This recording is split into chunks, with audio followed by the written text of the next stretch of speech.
The Mayday call sliced through the calm, a jagged edge of static and strained professionalism over the encrypted channel. It wasn't the panic that seized the attention of the two F-16 pilots, carving lazy circles over the desolate mountain range. It was the type of aircraft an A-10 Thunderbolt II or Warthog. Down here, in this forgotten corner of a forgotten war, the presence of a Warthog was more than unusual. It was practically an anomaly.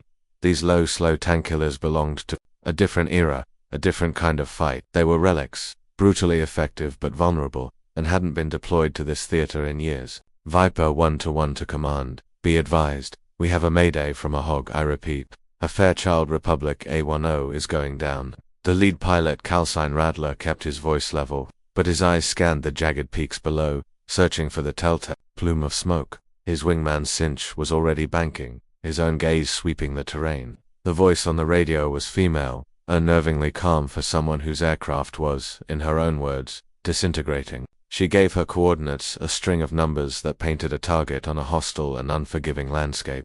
There was no emotion, just a flat, clear transmission of facts. The mystery deepened when command responded.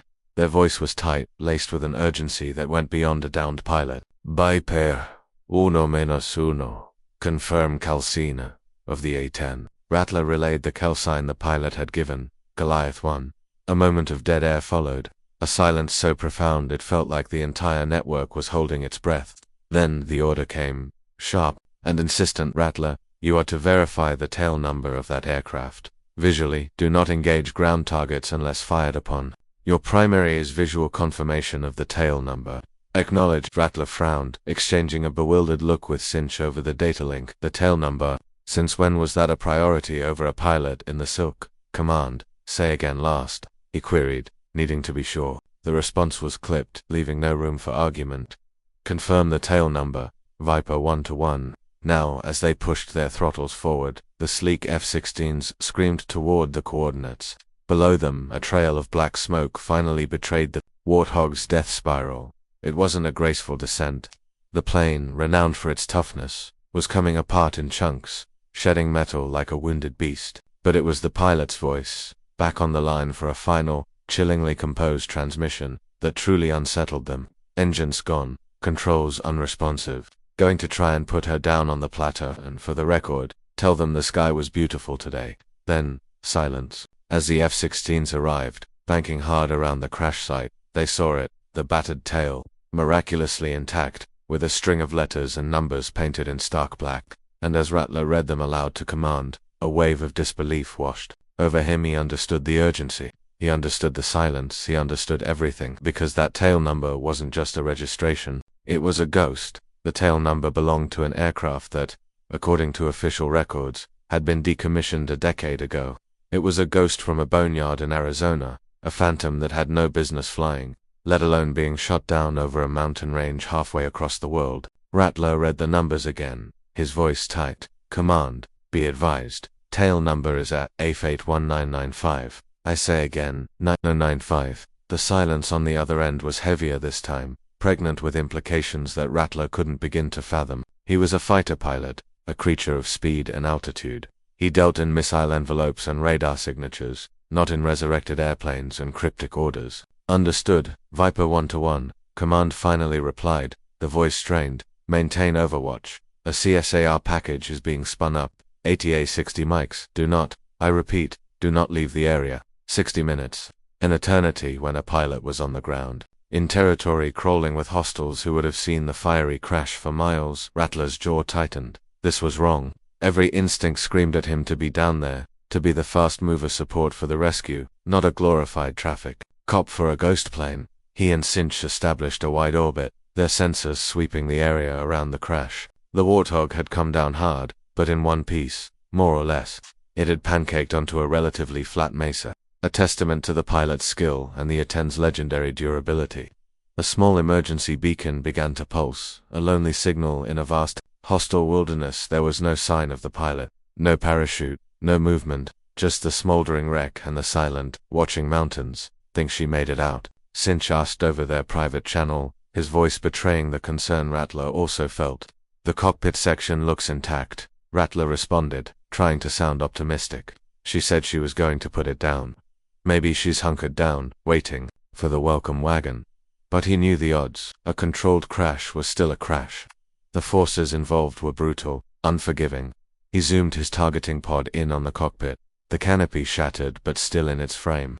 He couldn't see inside. Clearly the sun's glare off the remaining plexiglass obscured the view. He felt a gnawing frustration. He was up here a knight of the modern age in a multi-million-dollar chariot of the skies, and he was utterly useless to the person who mattered most, the pilot.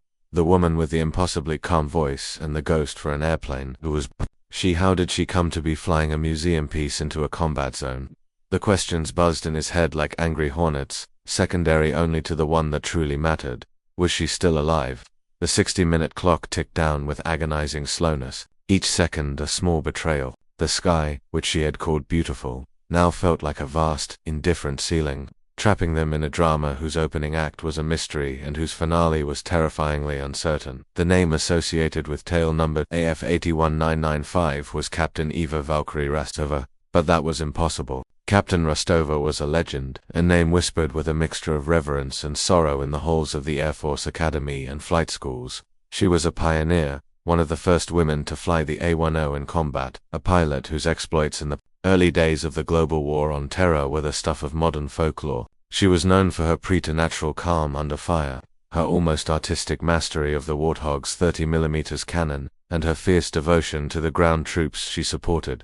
And she was also, according to the official records, dead, killed in action. Over a decade ago, her plane lost in a fiery explosion during a close air support mission that had gone horribly wrong.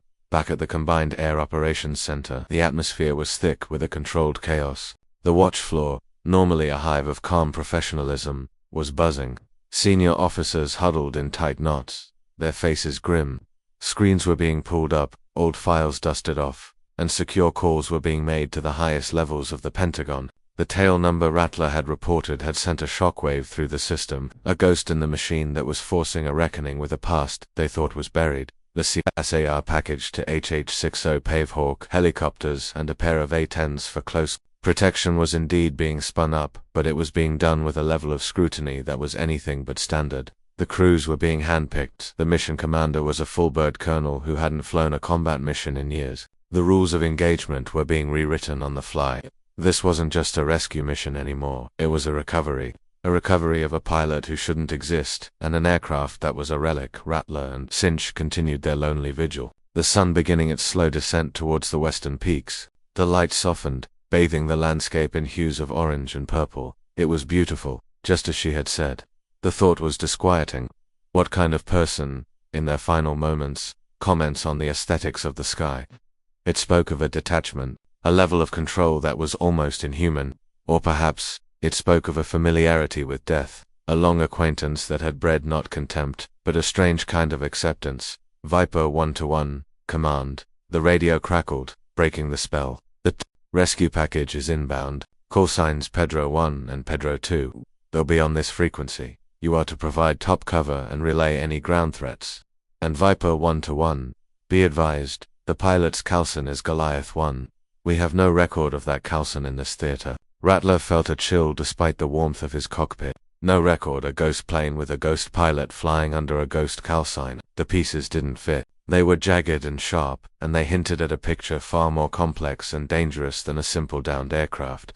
He was a guardian now, not just of a pilot, but of a secret that the United States Air Force had apparently gone to great lengths to keep, and one that had just been blown wide open by a plume of black smoke against a beautiful sky. The Pavehawks, Calcine's Pedro 1 and 2, came in low and fast, their rotors beating a rhythmic tattoo against the thinning mountain air. They were dark, menacing shapes against the twilight, bristling with machine guns and carrying a team of parascumen, the famed PJs, whose only job was to go into the worst places on Earth and bring American service members home. Escorting them were two more A-10s, flying in a tight, protective formation.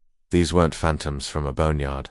They were modern, upgraded models, and their pilots sounded young, aggressive, and full of the swagger that came with flying the Burt machine. Viper, uno menos uno, this is Hog 2-1, one of the A-10 pilots called out. We're on station.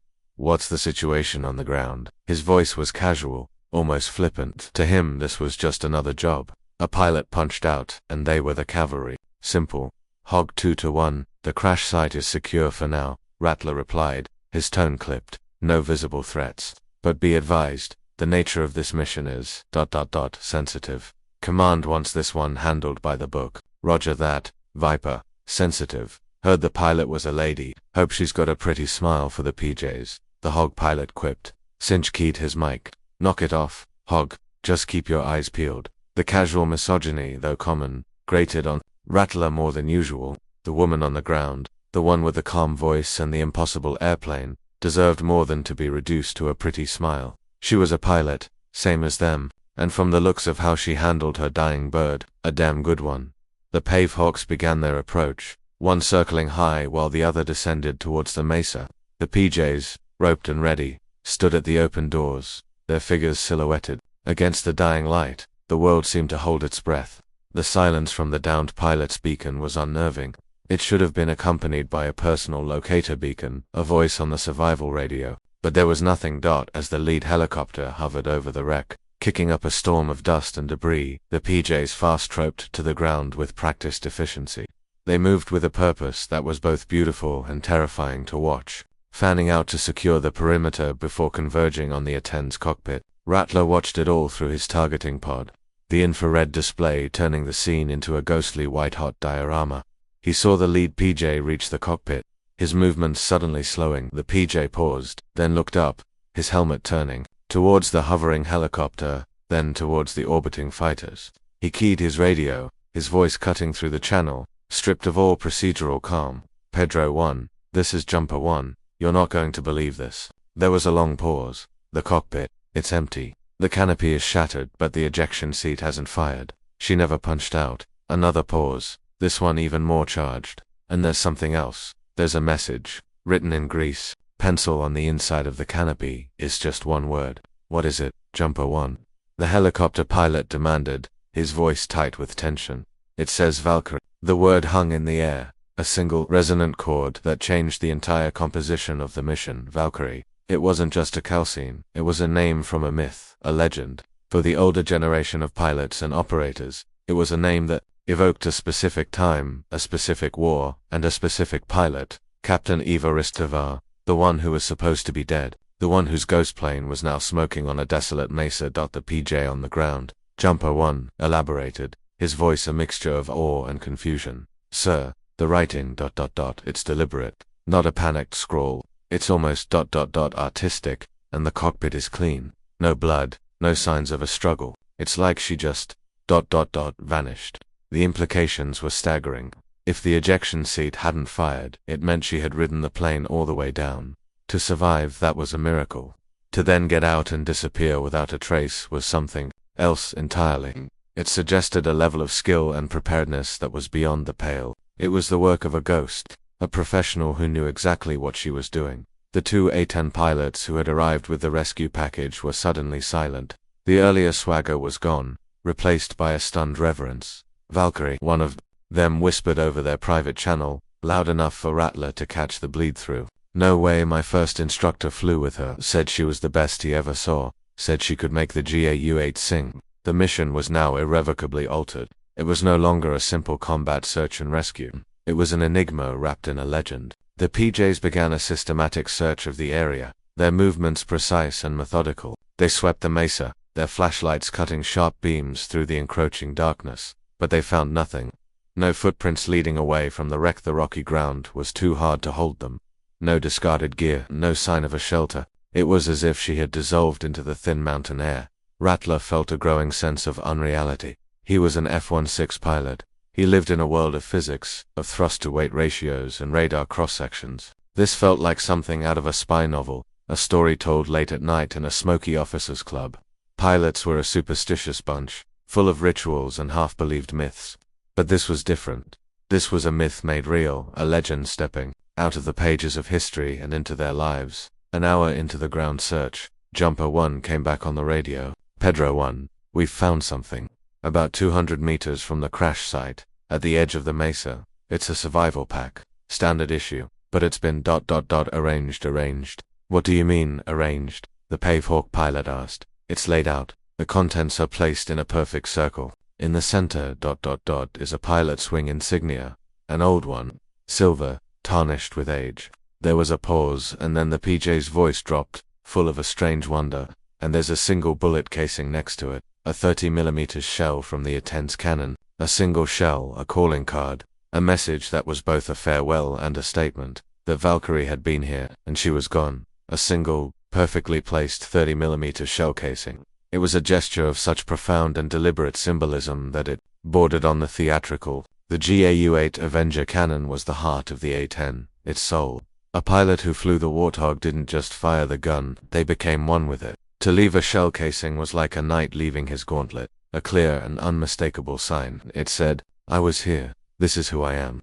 But it also said something more, something that sent a fresh wave of unease through Rattler. It said, I am in control. The ground search was called off. The PJs were recalled to the helicopters, their faces etched with a mixture of frustration and something akin to awe.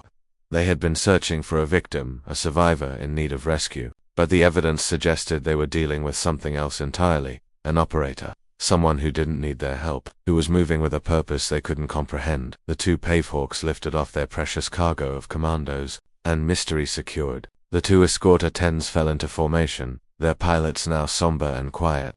The mission had failed, but in a way that felt more like a lesson than a defeat. They had come looking for a downed pilot and had instead found the echo of a legend. Viper, 1-1, command. The radio crackled, the voice from the CAOC sounding weary. Pedro and Hog flights are RTB. You and your wingmen are to remain on station. Your new orders are to sanitize the crash site. Rattler's blood ran cold. Sanitize command. You mean that's affirmative, Viper 1-1. Put 2 missiles into the wreckage. We need to ensure nothing is salvageable. Nothing. The order was brutal. In its finality, they were to erase the ghost, to wipe the slate clean. It felt like a desecration. That plane, that tough, ugly, beautiful machine, had been her chariot. It had carried her through her final flight, and she had laid it to rest, with a grace that defied the violence of its end. To destroy it felt ... wrong. Command, are you sure about this? Cinch asked, his voice betraying his own reluctance. There's a pilot out there. Our pilot. Your orders are clear. Beeper, uno menos dos, command replied, the voice leaving no room for debate. The pilot is no longer at the crash site. The asset is now a liability. Execute.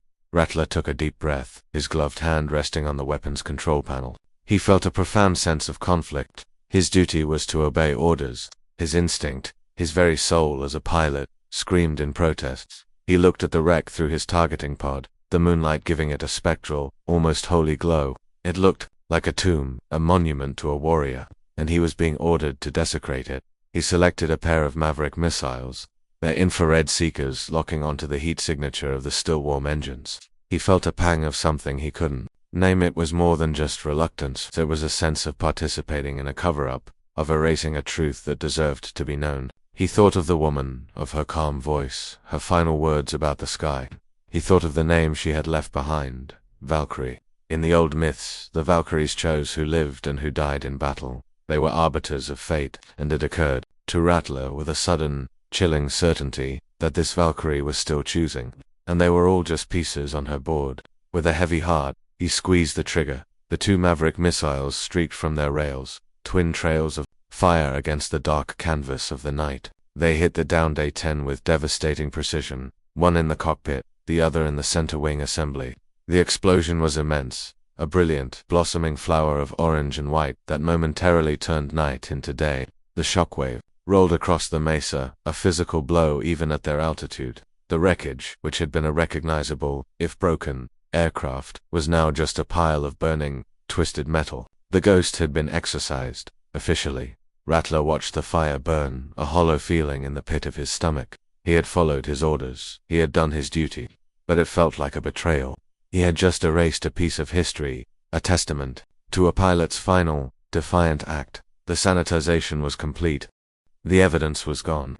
But the mystery remained, larger and more potent than ever. Command, Viper 1-1. The target is destroyed, he reported, his voice flat and devoid of emotion. Roger that, Viper 1-1. You are cleared to return to base. Came the equally sterile reply. The flight back was silent. Cinch didn't speak, and Rattler was lost in his own thoughts. The image of the single 30mm shell casing was burned into his mind. It was a deliberate act, a piece of communication. But what was it saying? Was it a sign of defiance, a marker for those who would come looking, or was it something more, a warning? When they landed, they were met on the tarmac not by their usual ground crew, but by a pair of grim-faced men in civilian clothes, flanked by Air Force security police. They were from the Office of Special Investigations, the OSI. That was never a good sign. They were escorted to a windowless briefing room, the kind where careers went to die. The debrief was unlike any Rattler had ever experienced. It wasn't about tactics or performance. It was about every single word the pilot had said, every detail of the crash site, every nuance of the strange events that had unfolded. They wanted to know about her voice. Was it stressed? Was there any hint of fear? They wanted to know about the message on the canopy, the exact spelling, the style of the letters. They were obsessed with the survival pack, the arrangement of the items, the position of the wing insignia, and the shell casing. They played the audio from his cockpit recorder over and over again, dissecting every syllable of the pilot's transmissions. She said the sky was beautiful, Rattler repeated for the 10th time, feeling a growing sense of frustration. It was her last transmission. It was ... The lead OSI agent, a man with cold, calculating eyes, leaned forward. "Captain, we need you to understand the gravity of this situation. The pilot you heard, the aircraft you saw, they represent a significant breach of national security. Your full and unvarnished cooperation is not a request, it's an order." Rattler met his gaze, a spark of defiance kindling within him. A breach of security. It sounds more like you lost one of your spooks, and you're trying to clean up the mess. But agent's eyes narrowed. "You are a fighter pilot, Captain. Stick to what you know. You fly the planes, we'll handle the mess." The condescension was thick, infuriating, but it was the other agent's question that truly sent a chill down his spine. "The call sign she used, ... Goliath 1. Does that mean anything to you?" Rattler shook his head. "No, command said it wasn't in the system." The agent slid a file across the table. It was thin, with a single sheet of paper inside. On it was a black and white photo of a young woman in a flight suit, a confident, almost cocky smile on her face. It was Eva Rostova. Below the photo was a list of her known kill scenes, the last one on the list, from a classified special operations unit she had apparently been attached to before her death, was Goliath 1, the name of the giant, the underdog, the one who fought against impossible odds. The Valkyrie had not chosen her call sign by accident. It was a declaration of intent. The revelation that Goliath 1 was one of Eva Rostova's classified call signs changed the room's atmosphere from one of investigation to one of containment. The OSI agents were no longer just gathering facts. They were actively managing a narrative, trying to force the genie of a resurrected legend back into its bottle. For Rattler, the knowledge was a key, unlocking a door he never knew existed. Behind it was a world of black operations and deniable assets, a world far removed from the clean, delineated lines of conventional air warfare. Eva Rostova, the Valkyrie, hadn't just been a pilot, she had been a special operator. The A-10 she flew, the ghost plane, wasn't just a relic, it was likely a sterile, untraceable asset, a tool for a mission so secret it had to be flown by a pilot who was officially dead. Her being shot down wasn't an accident of war. It was the catastrophic failure of a deeply clandestine operation, and her disappearance from the crash site wasn't a miracle. It was an evasion and escape protocol, executed with a level of perfection that was terrifying. "You will not speak of this to anyone," the lead OSI agent said, his voice low and menacing. "Not your wingman, not your commanding officer, not your spouse. As of this moment, the events of the last 24 hours are classified above top secret. You saw a Standard A-10 go down. The pilot was killed in the crash. The wreckage was destroyed to prevent it from falling into enemy hands. Is that understood?" Rattler and Cinch both nodded, the gravity of the order pressing down on them. They were being told to lie, to erase their own memories and replace them with a sanitized, government-approved version of reality. It was a bitter pill to swallow. Over the next few days, an official story began to circulate. A training flight from a neighboring region had strayed off course. A tragic accident. The pilot's name was withheld pending family notification that would never come because the family believed their daughter had been buried with full military honors a decade ago. The narrative was clean, simple, and utterly false. But for the pilots of the fighter wing, the truth, or at least a version of it, began to spread through the unofficial channels of rumor and speculation. The story of the ghost plane, the empty cockpit, and the single word on the canopy became a modern myth. a campfire story for the jet age. The younger pilots, like the two A-10 jockeys from the rescue mission, spoke of it with a hushed reverence. The older ones, those who remembered the name Eva Rostova from her first life, would just shake their heads, a grim, knowing look in their eyes. Rattler found himself obsessed. He spent his off-duty hours in the secure intelligence vault, pulling up old articles, after-action reports, and declassified accounts of Rostova's career. He read about her legendary flights in the early days of the war, how she had held off an enemy ambush single-handedly for 3 hours. Her warthog so shot up it was a miracle it still flew. He read testimonials from the ground troops she had saved, Green Berets and Army Rangers who spoke of her voice on the radio as a calming, almost divine presence. They called her the Angel of the Overwatch. He learned that her Kalson, Valkyrie, had been given to her by a grateful Special Forces team she had extracted from a hopeless situation. It was a name she had initially resisted, but one that had stuck, becoming part of her legend. The more he read, the more he understood. Eva Rostova wasn't just a good pilot, she was a warrior in the truest sense of the word, and she was still out there, a ghost, a legend, a Valkyrie moving through the shadows of a war that was supposed to have claimed her long ago. And Rattler felt a strange, unsettling connection to her, a bond forged in the fire of her final, mysterious flight. He had been the last one to see her chariot, the last one to hear her voice. He was a witness, and he knew with a certainty that chilled him to the bone, that the story was not over. 2 weeks passed. The official story had solidified, hardening into accepted fact for the outside world. The downed A-10 was a footnote, a minor incident in a long and grinding conflict. But for Rattler, the world had been fundamentally altered. The sky, once his sanctuary, now felt different, charged with secrets. Every shadow on the mountains below seemed to hold a hidden meaning, every whisper of static on the radio a potential message. He was seeing the world through a new lens, one tinted by the mystery of Valkyrie. He and Cinch flew their routine patrols, their F-16S slicing through the thin air with practiced ease. But the missions felt hollow, stripped of their purpose. They were guarding a peace that felt like a lie, enforcing a reality that he knew to be a carefully constructed fiction. The silence from command on the subject of AF-81995 was absolute. It was as if the event had never happened. The change in him was subtle, but noticeable to those who knew him well. He was quieter, more introspective. His usual easygoing demeanor was replaced by a watchful intensity. He spent more time alone, poring over maps of the region where Valkyrie had gone down, trying to think like her, to anticipate her next move. Where would she go? What was her objective? Was she a survivor, trying to make her way to friendly lines? Or was she a hunter, still pursuing the mission that had led to her death?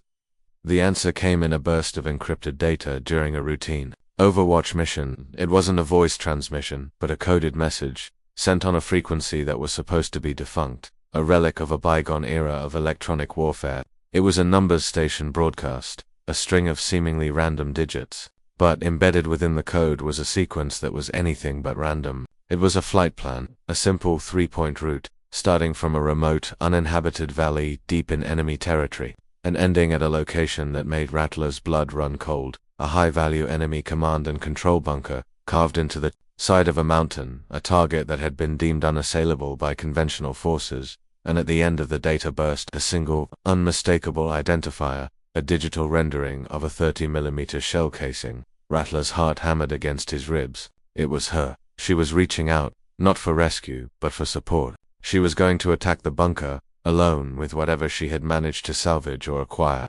In the 2 weeks she had been a ghost in the mountains, it was a suicide mission. A glorious, insane, Valkyrie-like suicide mission. Cinch, you see. This Rattler transmitted over their private channel, his voice tight.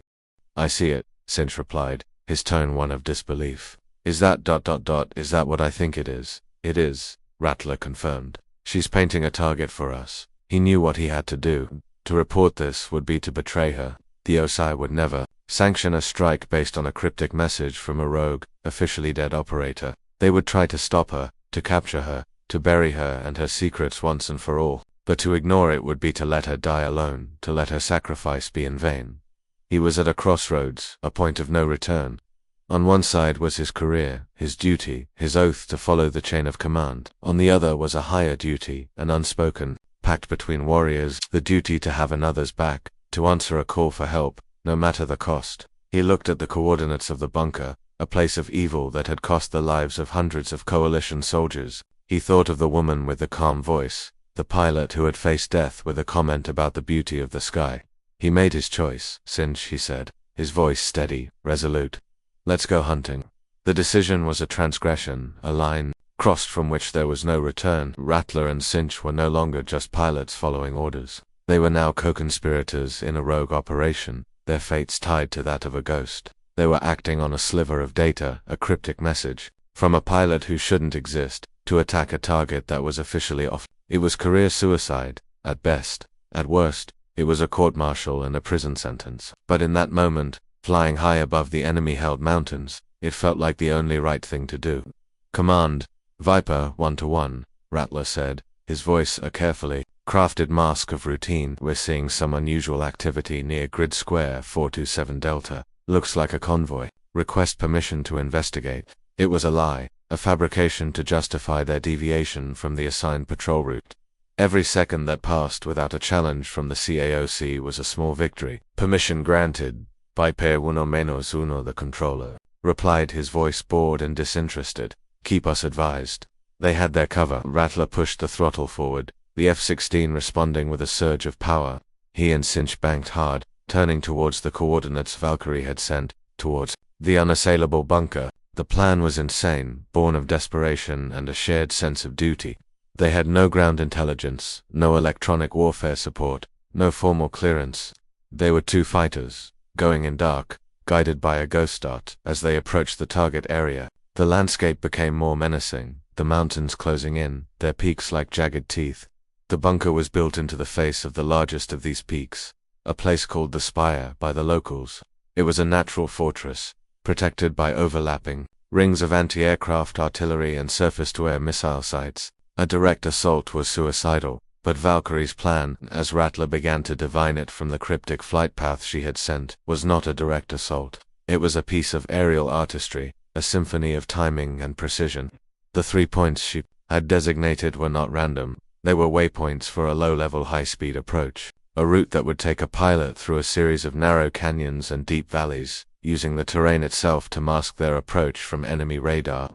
It was a pilot's route, designed by someone who knew the terrain intimately, who knew how to fly on the knife's edge. And then, he saw it, a flash of light from the valley floor, near the first waypoint. Not an explosion, but a glint of reflected sun. He zoomed his targeting pod in, his breath catching in his throat. It was her, or rather, it was her handiwork. A series of small, precisely placed explosive charges had been set off, creating a rock slide that had blocked the main road leading to the bunker. She was isolating the target, cutting off its reinforcements.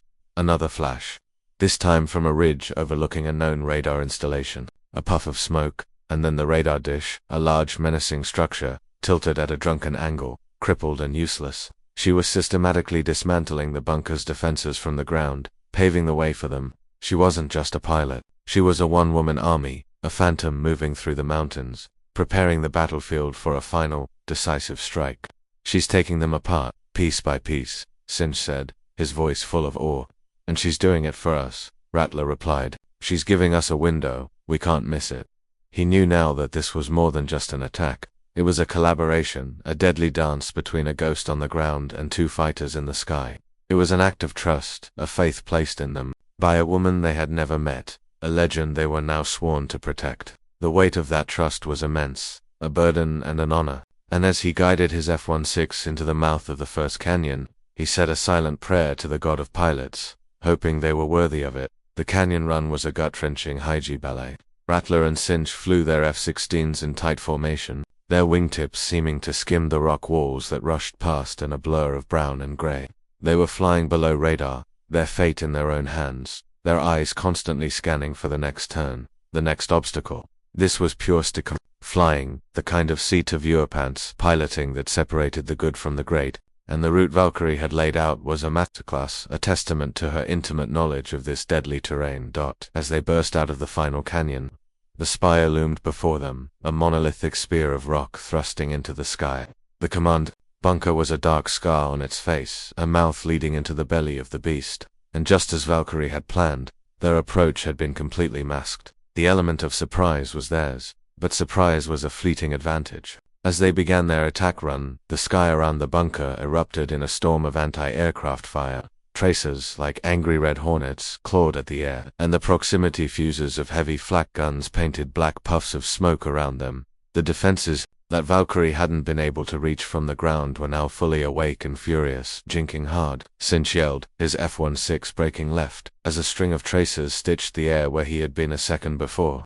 Rattler rolled his own aircraft, the GI forces pressing him deep into his seat. He had a target lock. A GBU-31, a 2,000-pound bunker buster, was ready on its rail. He just needed a clean shot. And then, a new voice came over the radio. It was on the same defunct frequency as the data burst. A woman's voice, as calm and steady as it had been when her plane was coming apart around her. Viper 1-1. This is Goliath. You have a ZSU-234 on the eastern ridge, bearing 090 from the target. It's painting you. I suggest you deal with it. Rattler's head snapped to the east. She was right. The telltale sign of a Shulker, a radar-guided anti-aircraft gun, was flashing on his threat display. She was watching them. She was their eyes. On the ground, their guardian angel. Cinch, you take the Shulker, Rattler commanded. I'm going for the bunker, Wilco. Cinch replied, peeling off to deal with the immediate threat. Rattler rolled in, the world turning upside down. The ground rushed up to meet him, the bunker's entrance growing larger in his HUD. The flak was a solid wall of exploding steel. He ignored it. He trusted his wingman. He trusted the ghost on the radio. He pickled the bomb, the heavy munition. Dropping away from his aircraft with a satisfying thud, he pulled up hard, the F-16 groaning under the strain. He looked back just in time to see Cinch's missile hit the Shulker in a flash of white light, silencing the deadly gun. And then, his own bomb struck home. It hit the bunker's entrance dead center, a perfect shot. For a moment, nothing happened. The bomb was designed to penetrate deep into the earth before detonating, and then, the mountain itself seemed to swell, to bulge from the inside out. A deep guttural roar echoed through the canyon as the spire erupted, not with fire, but with a massive cloud of dust and smoke from a dozen hidden ventilation shafts. The bunker had been gutted from within. Good hit, Cinch yelled, his voice jubilant. Goliath, be advised, the target is destroyed, Rattler transmitted, his own voice trembling slightly with adrenaline. The reply came back, still unnervingly calm. I see that, Viper 1-1, a beautiful shot. Now get out of here. Their QRF is 5 minutes out. There was a pause, and then she added, the sky looks angry today. You should be careful. And then, she was gone. The frequency was silent. The ghost had vanished once more. But she had left them a gift, a victory against an impossible target, and a story that no one would ever believe. The flight back to base was a blur of adrenaline and disbelief. They had done it. They had followed the guidance of a ghost, attacked a target of immense strategic value without orders, and somehow, they had succeeded. The spire was a broken tooth, its heart ripped out by a single, perfectly placed bomb. The enemy's command and control in the region had been decapitated. It was a victory that would have earned them medals and accolades, had it been sanctioned. Instead, it was a secret they would have to carry, a silent, shared burden. They landed under the harsh glare of the airfield lights, their F-16s ticking and groaning as the metal cooled. The moment they shut down their engines, they were surrounded. The same Aussie agents were there, their faces harder, colder than before. This time there was no pretense of a debrief. They were separated and escorted, not to a briefing room, but to holding cells. Rattler sat on the cold metal bench, the reality of his situation crashing down on him. He had committed a litany of military sins, disobeying a direct order, communicating with an unauthorized asset, engaging a target without clearance, destroying classified sensor data from his aircraft's recorders to hide his actions. He was, in the eyes of the Uniform Code of Military Justice, a criminal. The lead OSI agent entered his cell, his face a mask of controlled fury. He didn't speak. For a long time, just stared at Rattler, his eyes boring into him. You think you're a hero, don't you? He finally said, his voice dripping with contempt. You think you just won the war? Rattler said nothing. He had made his choice. He would live with the consequences. The spire was under surveillance, the agent continued, his voice rising. We had assets inside. We were building a complete picture of their network. It was a long-term intelligence operation, years in the making. And you, with your little cowboy stunt, just blew it all to hell. You destroyed the target, yes, but you also destroyed our access, our intelligence, our ability to see the bigger picture. You may have won the battle, Captain, but you just set us back years in the war. The words hit Rattler like a physical blow. He had been so focused on the immediate threat, on the call to arms from a legend, that he had never considered the larger strategic context. He had seen a nail and used his hammer without thinking about the delicate web of connections that might be attached to it. And her, the agent spat, his voice full of venom. Eva Rostova, she was our asset, a deep-cover operative we had spent years cultivating. She was supposed to be dead, a ghost we could use to move in the shadows. She was our queen on the chessboard, and you just exposed her to the world. You confirmed she's alive. You made her a target for every intelligence agency on the planet. You didn't just compromise an operation, Captain. You signed her death warrant. The weight of those words was crushing. He had thought he was helping her, that he was answering her call instead. He had betrayed her in the most profound way possible. He had dragged her out of the shadows and into the harsh, unforgiving light. The ghost he had tried to honor, he had instead endangered beyond measure. The sense of victory he had felt was gone, replaced by a cold, sickening dread. He was not a hero, he was a fool, and his foolishness may have just cost the life of a legend. The silence in the cell was absolute, broken only by the low hum of the ventilation system. The OCA agent's words echoed in Rattler's mind, each one a fresh indictment. He had been a pawn, a blunt instrument in a game whose rules he couldn't comprehend. His act of defiance, which had felt so righteous, so pure in its intent, was now revealed as a catastrophic blunder. He had blundered into a hall of mirrors, mistaking shadows for substance, and in doing so had shattered everything that he thought of Valkyrie, not as a legend, but as a person. A woman who had been living a lie for a decade, a ghost in her own life, serving a cause in the deepest, most dangerous shadows. He had admired her skill, her calm, her legend, but he had never considered the cost of that legend, the crushing loneliness of being a ghost, of being officially dead to the world, to her family, to everyone she had ever known. And he, in his arrogant attempt to be part of her story, had potentially destroyed her last, best chance of survival, her anonymity. The agent left him there to stew in his guilt, a solitary figure in a concrete box. Hours bled into days. He was interrogated relentlessly, the same questions asked over and over, the same accusations leveled. They wanted to know everything. How had she contacted him? What were the exact contents of the data burst? Did he have any idea where she was now? He told them the truth, the whole, damning truth. He had nothing left to lose. His career was over. His honor was in tatters. All he had left was the hope that, somehow, she would be okay. Cinch was in the cell next to him. They didn't speak, but Rattler could hear him, the occasional cough, the sound of him pacing. They were in this together, two pilots who had flown into a legend and had been burned by its fire.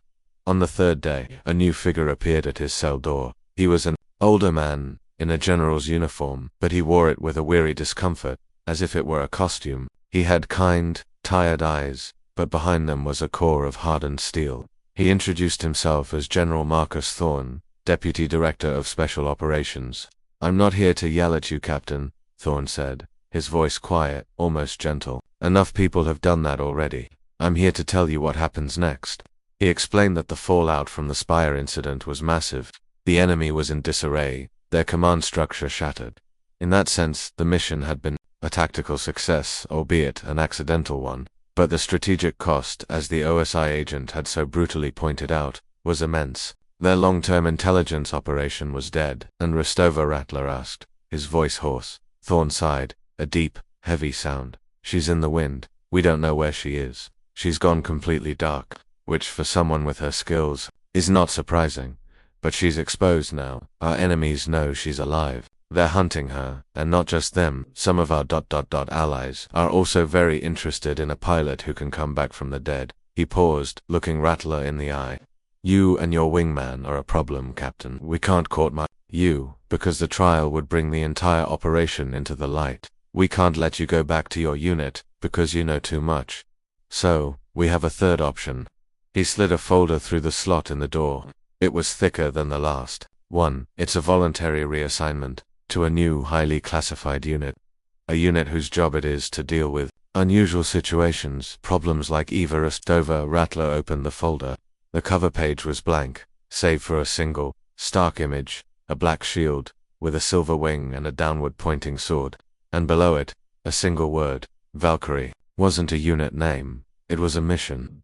They were being tasked to hunt the very legend they had tried to save. The choice, if it could be called that, was no choice at all. The alternative was a quiet discharge and a lifetime of looking over his shoulder. A man silenced by non-disclosure agreements and the veiled threats of the intelligence community. The folder General Thorne had given him was an invitation to a different kind of prison, but one that at least offered a purpose, a chance at redemption. It was a chance to fix what he had broken. Rattler and Cinch accepted the reassignment. They were ghosts now, too. Their service records were scrubbed, their names removed from their old Fighter Wings roster. They were transferred in the dead of night to a remote, unmarked base in the Nevada desert, a place that didn't officially exist. This was the home of the new unit, a collection of misfits and specialists, pilots, intelligence, analysts, and special operators, all bound by a common thread. They knew things they shouldn't. They were the keepers of the Air Force's darkest secrets. Their new commander was General Thorne himself. In their first briefing, he laid out the situation in stark, uncompromising terms. Eva Restova Valkyrie is now the single most wanted asset on the planet, he began, his voice grim. The Russians, the Chinese, the Iranians, ... they all want her. They want her skills, her knowledge, the secrets she carries. They will offer her sanctuary, wealth, anything to get her on their side, or they will put a bullet in her head to make sure she can't help us. He paused, letting the weight of his words sink in. Our mission is to find her first. We are to bring her in, alive if possible, but above all, we are to prevent her from falling into enemy hands. She is a patriot, a hero, but she is also a loose cannon, an asset that has gone rogue. We don't know her endgame. We don't know her allegiances anymore. She has been in the dark for a long time. The dark changes people. The briefing room was silent. Rattler looked at the faces around him, a collection of hardened professionals, each with their own stories, their own ghosts. He felt a sense of belonging he hadn't expected. These were his people now, the denizens of the shadows. Their first task was to immerse themselves in the mind of their target. They were given access to Rostova's complete file, the unredacted version. It was a portrait of a prodigy, a pilot of almost supernatural talent, but also a woman of deep and complex convictions. She was fiercely loyal to the soldiers on the ground, the grunts she protected from the sky. Her file was filled with commendations, but also with reprimands for taking unauthorized risks, for pushing the rules to their breaking point to save a life. Rattler discovered that the A-10 she flew, the ghost plane, had been her original aircraft, the one she had flown in her first life, AF-81995. It had been salvaged from the battlefield after her supposed death, secretly rebuilt and maintained by a small, loyal cadre of technicians who were part of her deep cover network. It was her steed, her Excalibur.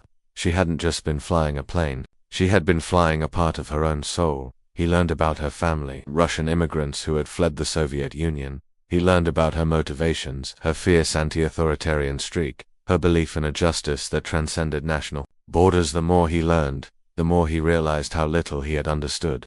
He had seen a legend, but he had missed the woman, and as he delved deeper into her psyche, a terrifying thought began to form in his mind. Valkyrie wasn't running, she wasn't hiding. The attack on the spire wasn't a desperate cry for help, it was a message. It was the opening move in a new war, a war of her own making. And they weren't hunting a fugitive, they were chasing a storm. The hunt for Valkyrie was like chasing a phantom through a maze of smoke and mirrors. She left a trail, but it was a trail of her own design, a series of carefully orchestrated breadcrumbs that led them on a wild goose chase across 3 continents. She was a master of misdirection, a ghost in the global machine. They tracked her through a series of ghost accounts and shell corporations, each one dissolving as they got close. They found her digital fingerprints on the dark web, in encrypted chat rooms where mercenaries and spies plied their trade. She was a whisper, rumor, a legend being born anew in the shadowy corners of the world. She was the pilot who had come back from the dead, the woman who had single-handedly destroyed the spire. Some said she was working for the highest bidder. Others said she was on a personal crusade of vengeance. Rattler and the team, now designated Task Force Valkyrie, sifted through mountains of intelligence, looking for a pattern, a clue to her true intentions. He became an expert on her life, her methods, her psychology. He knew how she thought, how she flew, how she fought. He could almost anticipate her moves, but she was always one step ahead, a ghost on the horizon. The first tangible lead came from a drone feed over a rebel-held territory in Central Africa. It was a grainy, indistinct video showing a small, makeshift airfield. On the runway sat a battered, heavily modified transport plane, but it was what was next to it that made the blood in Rattler's veins run cold. It was an A-10 Warthog, not a modern, upgraded model, but an older variant, stripped of its official markings, painted in a flat, non-reflective black. It was impossible to be sure, but it looked hauntingly familiar. The team scrambled. They had a location, a place where she had been at least. A small special operations team was inserted, their mission to gather intelligence on the ground. They found the airfield, but it was deserted. The planes were gone, but they found something else.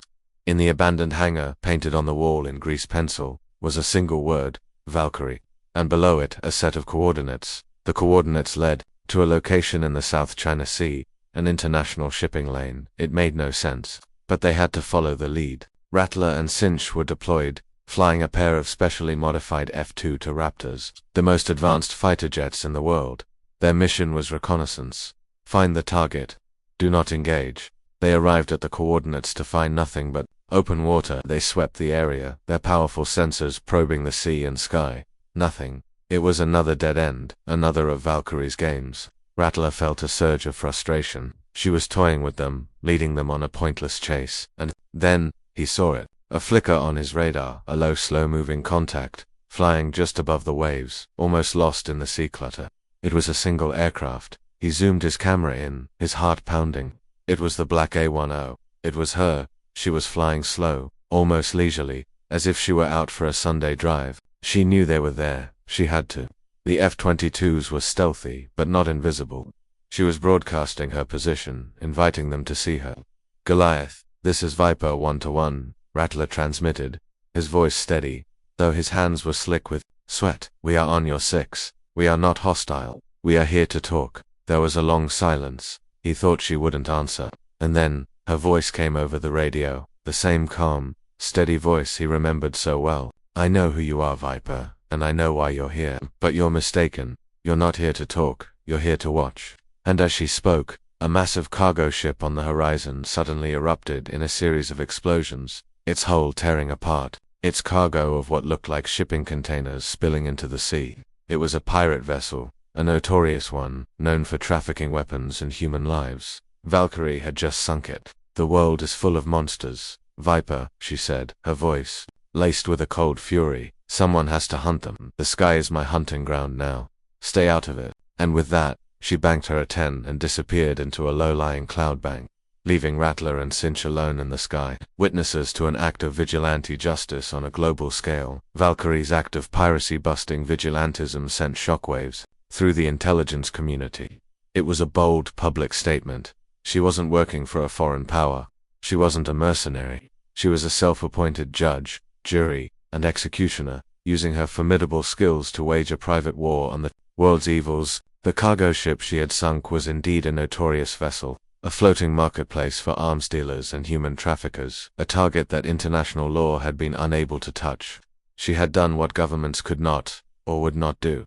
This changed the nature of the hunt. For some within Task Force Valkyrie, she became a heroic figure, a righteous warrior cleaning up the world's messes. But for General Thorne and the architects of global policy, she was a nightmare. She was an unaccountable, untraceable weapon of immense power, operating outside any legal or moral framework. She was a destabilizing force in a world that was already teetering on the brink of chaos. The order remained the same. Bring her in. The trail went cold again. Valkyrie vanished, melting back into the shadows. But her actions had given them a new lens through which to view her.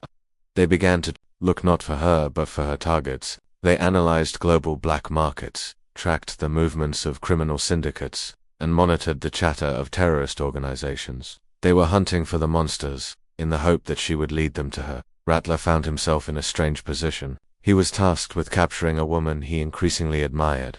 He understood her rage, her impatience with a world that so often allowed evil to flourish. He had seen that evil up close, had fought against it his entire career, but he also understood the danger of her path. The line between justice and vengeance is a thin one, and he feared she had already crossed it. The next breadcrumb appeared 3 months later. It was a tip, delivered anonymously to a CIA front company in Vienna.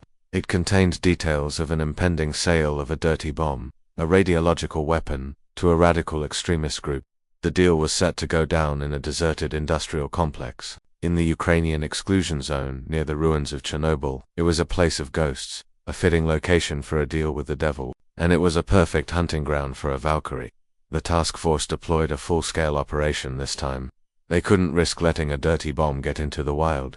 A team of Delta Force operators was sent in to intercept the sail, with Rattler and Cinch providing air cover, this time in a pair of heavily armed F-15E Strike Eagles. Their orders were to support the ground team, but their primary mission, their secret mission, was to watch for Valkyrie. The Chernobyl exclusion zone was an eerie, desolate landscape, a monument to mankind's hubris. The abandoned city of Pripyat was a collection of concrete skeletons, slowly being reclaimed by nature. The industrial complex was a maze of rusting pipes and decaying buildings, a perfect place for an ambush. The ground team moved in, their night vision turning the world into a ghostly green. They located the sellers and the buyers, two heavily armed groups meeting in the shadow of a defunct reactor. The deal was in progress.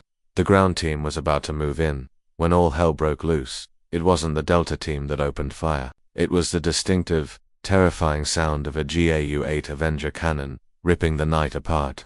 The burst of the A-10's gun echoed through the decaying city, a sound of biblical wrath. Valkyrie had arrived. From his cockpit, Rattler saw her, a black wraith against the moonlit clouds, her warthog spitting fire. She wasn't surgical this time, she was brutal. She raked the entire complex with cannon fire, targeting both the sellers and the buyers with indiscriminate fury. She wasn't just stopping a deal, she was eradicating the players. Valkyrie is on station. She's engaging. The ground team commander yelled over the radio, "Hold your fire, do not engage her." Thorne's voice commanded from the operations center. Rattler watched, his heart in his throat, as she made pass after pass, her cannon turning vehicles into scrap metal and buildings into dust. It was a terrifying display of firepower, a whirlwind of destruction, and as the last of the enemy vehicles exploded in a fireball, her voice came over the channel, cold and clear. "The world is a cleaner place tonight. Gentlemen, you're welcome." She paused, and then added, her voice dropping to a near whisper, a message meant only for him. "I know you're up there, Rattler. I hope you're enjoying the show. The sky is so clear tonight, you can see all the ghosts."